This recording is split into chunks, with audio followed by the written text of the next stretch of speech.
आडजर्नमेंट motion रे जो महिला कनेस्टेबल हत्या एवं तांकु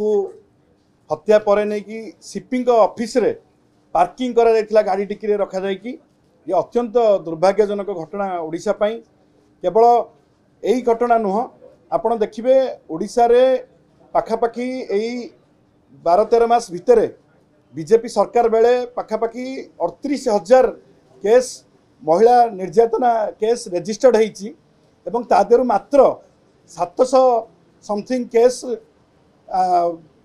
कन्विक्शन होईची। एठी स्पष्ट जना पड़ुची जे मात्र 2% केस रे कन्विक्शन होईची एवं बीजेपी सरकार संपूर्ण रूपे मिछ कहउचंती। पूरा बेलाभूमि रु कैंपस जाए कॉलेज कैंपस जाए सबुठी छात्री असुरक्षित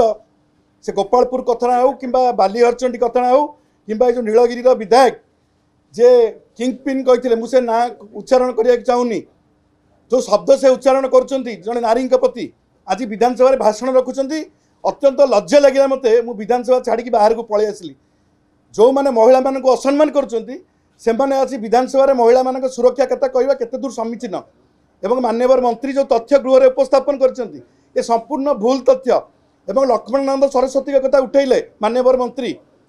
मु विश्वभूषण हरिचंदन माननीय मंत्री बापा बहुत सम्मान करे किंतु ये कहवाक बाध्य होते आईन मंत्री लक्ष्मणानंद सरस्वती बेले विश्वभूषण हरिचंदन से आईन मंत्री थे जी कि वर्तमान आईन मंत्री बापा एवं सी कथा को उठेकी परोक्ष कौन कहवाक चाहते कि से आईन मंत्री तर्जमा ठीक कर नथिले सेतेबेले मेंटो सरकार थिला आईन मंत्री तांके बापा थिले एवं सेथिरे से विफल होइतिले से कथा को से निजे कहिकी निजको निजे गोटे काठगड़ारे आज ठिया होइचंती आईन मंत्री। तो मु आज संपूर्ण रूपे बीजेपी सरकार महिला निर्यातना आपण प्रत्येक दिन देखिए खबर कागज मंडन करुच्ची से रेप हो गणदर्शन हो बेलाभूमि हो कि गोपालपुर हो कि कॉलेज कैंपस हो बालेश्वर एफएम कैंपस हो सबुठारे महिला मानकु निर्यातना दिया जाउची एवं सरकार से संपूर्ण रूपे विफल एवं सरकार तरफ कौन कार्यानुष्ठान आम आशा करूँ एवं सरकार कमेबा कि भाव में एवं कन्विक्शन रेट कि भाव में बढ़ो तापर कौन पदक्षेप नेउना। ये महिला अत्याचार महिला निर्यातना गणदर्शन ये गोटे चिंतार कारण होती जो कि अमेरिका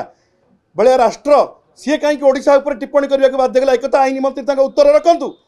अमेरिका कहीं कह महिला असुरक्षित ओडिशा रे ये सारा ओडिशा नुह विश्व रे लज्जा आनी देइचंती बीजेपी सरकार एवं आमे ताको दृढ़ भाव में प्रतिवाद करुचु एवं जो पर्यंत महिला को न्याय न मिली से पर्यंत आमे ये घटना को नारी निर्यातना प्रसंग एटा रहिबो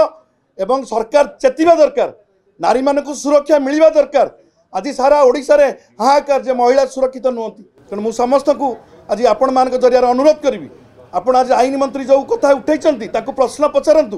गोटे गोटे से उत्तर दियंतु कन्विक्शन रेट केते